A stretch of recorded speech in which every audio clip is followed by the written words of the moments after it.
শিক্ষক মণ্ডলী, শিক্ষার্থী যারা দেখছেন তাদেরকে স্বাগত জানাচ্ছি। আজকে সপ্তম শ্রেণীর 2024 সালে যে বার্ষিক পরীক্ষা হবে, গণিতের নমুনা প্রশ্ন দেখানোর চেষ্টা করব। এটা হচ্ছে নমুনা প্রশ্ন 1। তো সংক্ষিপ্ত প্রশ্নসমূহ হচ্ছে একান্তর কোণ কাকে বলে, বিপ্রতীপ কোণ কাকে বলে, ত্রিভুজের ভর কেন্দ্র কাকে বলে, ত্রিভুজের বৃহত্তর বাহুর বিপরীত কোণ কেমন হবে, 60 ডিগ্রি কোণের সম্পূরক কোণ। এগুলো হচ্ছে আমরা সম্ভাব্য প্রশ্ন। এটা সম্পূরক কোণ, পূরক কোণ দুইটি ইম্পর্ট্যান্ট।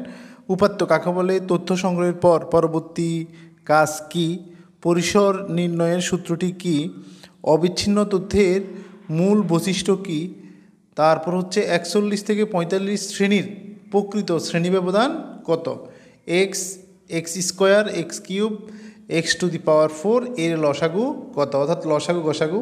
তারপরে হচ্ছে এসসিএফ এর পূর্ণরূপ কি, সাধারণ উৎপাদক কাকে বলে, তারপর হচ্ছে 6a square, 6a cube, B square C, 9a4 A to the power 4 B D স্কোয়ারের গসাগু কত, 3x প্লাস 12 উৎপাদকগুলো কি কি।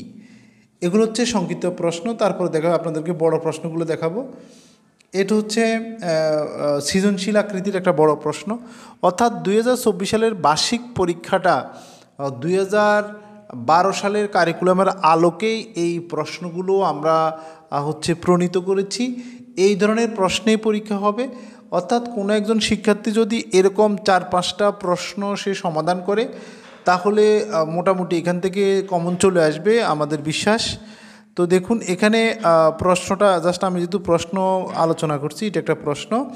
তো A B C D O EF সমান্তরাল, এ জেড কোণের মান কত, এখানে জেড কোণের মান বলতে হবে। এটা মেন বইয়ের প্রশ্ন। তারপরে হচ্ছে ওয়াই থেকে জেডের মান, ওয়াই মাইনাস জেডের মান কত সেটা বের করতে হবে। অর্থাৎ এরপর হচ্ছে ঘ নাম্বার হচ্ছে ওয়াই মাইনাস জেডের মান কত সেটি বের করতে হবে।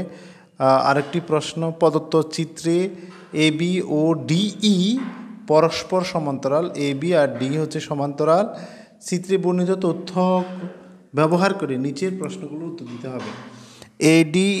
এ ডিই কত, এ ডিই এই কোণটার মান বের করতে হবে।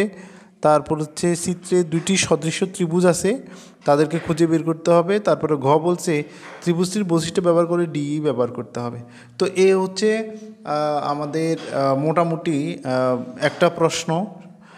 আমরা এভাবে প্রত্যেকটি বিষয়ের নমুনা প্রশ্ন দিব এবং প্রত্যেকটি বিষয়ে কমপক্ষে 4 থেকে 5টি প্রশ্ন দিব।